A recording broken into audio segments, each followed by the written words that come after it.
My brother who buys all the beer is a brewer. Okay. We don't sell beer anymore. We've been brewing for many years. So this is really fun. That's awesome. Yeah, I can't believe that. We have like a local brewery. Well, you probably told her, we're going to have Justin come over and bring a set because we can swap kegs out. We're not very smooth at it yet, but you can do it in 2 minutes. You can swap a keg. Right. And then you pull up all the stuff, all the details coming in from Untapped. So it's everything. Wow. Yeah. So Justin's going to come host a night and push some of his. This is really. Where's Justin from? He is downtown Bowling Green. It's a Bowling Green local. Don't forget He actually operates out of a tin shed that looks like a storage area. Got a little bar, serves in fruit glass. What do you call it? Fruit jars. See how that works? So it says. Yeah. Oh, I forgot to take it out of maintenance mode. I'll be right back. Yeah. See, so it said you poured 7 ounces. And now if you wave your bracelet up there, it'll tell you how many you have left out of your first 32 ounces. So you have 22 left. Can I keep going or is it going to stop again? Okay. Keep going. And you want to buy this one during happy hour because it's $12 a pint. I have had this before and it's fantastic. Yeah, so Zombie good. Killer. Everybody came in for Zombie Killer when it hit Untapped. Amazing, yeah. Have you ever seen a beer wall like this? I have not. This whole thing with the bracelets I was thrown, I thought it was going to be complicated. It's super easy. It's awesome. What do you think about being able to serve yourself and just test beers? I don't know, I think it's kind of cool. I think it's like, I thought this was going to be strange, kind of like having to serve yourself. I didn't know how they're going to set this up, but I like that you're able to, no, you're fine. I like that you're able to choose whatever you want to do and then have your options. If you only want a little bit, you only get a little bit. You don't have to pay for like a full pour, I think that's really cool. Yeah. So essentially, what was the beer down here? You were talking about the local beer. Which one? Well, they have the Bowling Green beer. Yeah. It's a pale ale. I guess it's really hoppy, so I'm guessing it's kind of close to like an IPA. So, yeah, I haven't tried it. I didn't even know that we have locally brewed beer here. That's awesome. And then of course I have to go with the Great Lakes. I'm from Cleveland, so there you go. The Oktoberfest. I can't believe they still have it. Usually it's gone by now. So yeah, this is really sweet. This is awesome.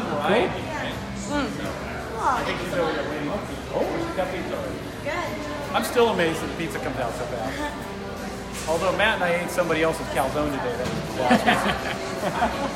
That was we were like, wow, that calzone came out fast. You should probably let her actually go ahead and pour up. Oh, no, her friend's Oh, yeah, I'm waiting. Oh, okay. Okay, here we go. So basically the idea is it's like a gas boat. Okay. Whatever you pour, you pay for. You're in happy hour for another hour. Everything's half price. I'd start with the expensive stuff, which that Zombie Killer is like the rage of the country right now. It's $16 a pint. We actually put it down to $12 a pint because we didn't want people to yell at us. So it's like $6. Everything else is like $8 a pint right now, $4. So what I'm starting to say, what we encourage you to do, think you're like at a winery. Pour little bits, try them, and then kind of work your way around, and then maybe pour half of them.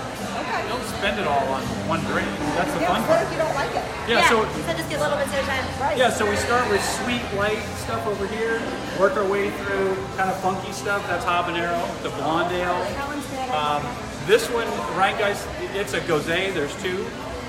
They're in the sour family of beers, sort of. Okay. This to me tastes like grocery store champagne. I mean, I'm not insulting it, but you know what I mean, Good, right? yeah. This is more like a rosé wine.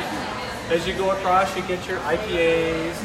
This is an awesome IPA. I'll pour you some taste here in a second. As you come across, you get into the malty stuff and Oktoberfest. Stronger and stronger as we go. Sweet Baby Jesus is like coffee. Just straight up black coffee. It's a porter. And then creme brulee is sort of the capper at 10% alcohol. Be careful of that. And last but not least, pumpkin. Perfect. So what flavors do you like?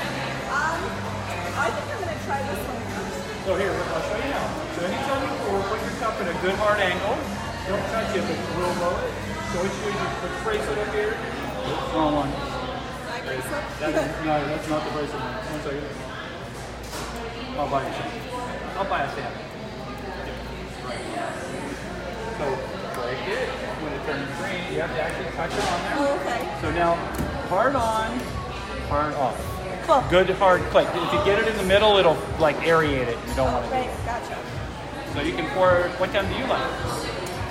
What do I want to try? Do you feel like sweet, dark, bitter? The Catawba. There you go. Hot Okay. one. So let me show you a trick with your cup. If you take your bracelet off and slide it up the cup, it'll take a lot less coordination. Ah. I keep mine on my wrist because mine's an unlimited bracelet. I want to leave it laying around on the table. Right. So now you can just reach up and click, but I'll get you the first one. So there you go. So click it on, lick it off. And again, before you pour a half a glass, I'd recommend, we'll walk up and try a couple of. That one takes about a minute to come on.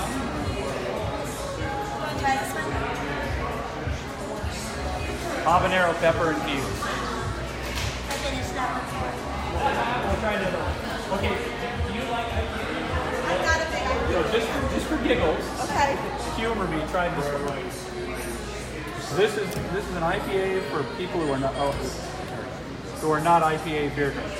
Okay. I get Bud Light people to drink that. Oh, well, I love Bud Light, so. Yeah, that's So right. that's like super flowery. It's the type of hops it's made with aren't dry, so they're like fresh squeezed. Looks pretty much like pop. Grind it up, squeeze it in. That's not bad. Yeah, kind of flowery, Yeah. kind of funky. And so I like it. I like So ideas. now I'm going to show you Ned's special. Okay. All the way You over to can see the this creme embarrassing. brulee. Do you like dark beer? Yeah. Okay, so try this one. This is a 10%. Creme brulee, it's so sweet, I can't hardly drink it. And then I'm going There's to show you more how to you, it. Yeah, we're going to show you how you fix it. Pretty sweet? It's sweet, I'm yeah. telling you, drink a pint of that, you're going to be walking a little slow. It's good, yeah. So now take that. This is Ned's concoction. Okay. So put your thing up there. And now we're going to do... Oh, so you're mixing them. Yeah, I'm sure the brewmaster would be totally freaked out about this. But I found, and Ned's one that taught me this trick, if you blend them, you actually get like a stout. Because the coffee Yeah. cuts the sugar, You want to try it? It's good. it's like candy. It's like an iced coffee. It's Yeah, like like a nice coffee. Yeah. it's like if you dissolved Reese's peanut butter cup in coffee and then iced it. That's what it tastes like. That is. It's good. I like it. Yeah. It's a good. So there you have it. Awesome. Thank you. What would you like to try?